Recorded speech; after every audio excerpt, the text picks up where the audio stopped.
வால்மீகி ராமாயணம் எழுதுவதற்கு முன் பிரம்மாவின் சத்யலோகத்தில் சதகோடி ஸ்லோகங்களை கொண்ட ராமாயணம் இருந்ததாக புராணம் சொல்கிறது. 100 கோடி ஸ்லோகங்களை கொண்ட ராமாயணம். வால்மீகி இதை சுருக்கி 24,000 ஸ்லோகத்தில் எழுதினார். வால்மீகி எழுதின காவியத்தையே நம்மால் படிக்க முடியவில்லை. 100 கோடி ஸ்லோகங்களை எப்படி படிக்க முடியும்? அன்று தேவர்கள், அசுரர்கள், மனிதர்கள் எங்களுக்கு ராமாயணம் வேண்டுமென்று சண்டை போட பிரம்மாவிடம் போனார்கள். எங்களுக்கு தான் ராமாயணம் வேண்டுமென்று பிரம்மாவிடம் போன போது என்னால் முடியாது என்றார். விஷ்ணுவும் இதே பதிலை சொல்ல சிவன் ராமாயணத்தை பங்கு போட தயாரானார். 33 கோடி பங்கு வைத்து கொடுத்தார். 1 கோடி மிச்சம் வர சண்டை போட்டார்கள். 33 லட்சம் வைத்து கொடுக்க 1 லட்சம் மிச்சம் வந்தது. மீண்டும் பங்கு வைத்தார். 33,000 வைத்து பிரித்து கொடுத்தார்.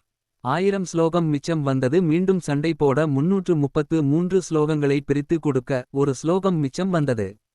இந்த ஸ்லோகம் 32 அக்ஷரம். மீண்டும் சண்டை போட 10 வைத்து பிரித்து கொடுத்தார்.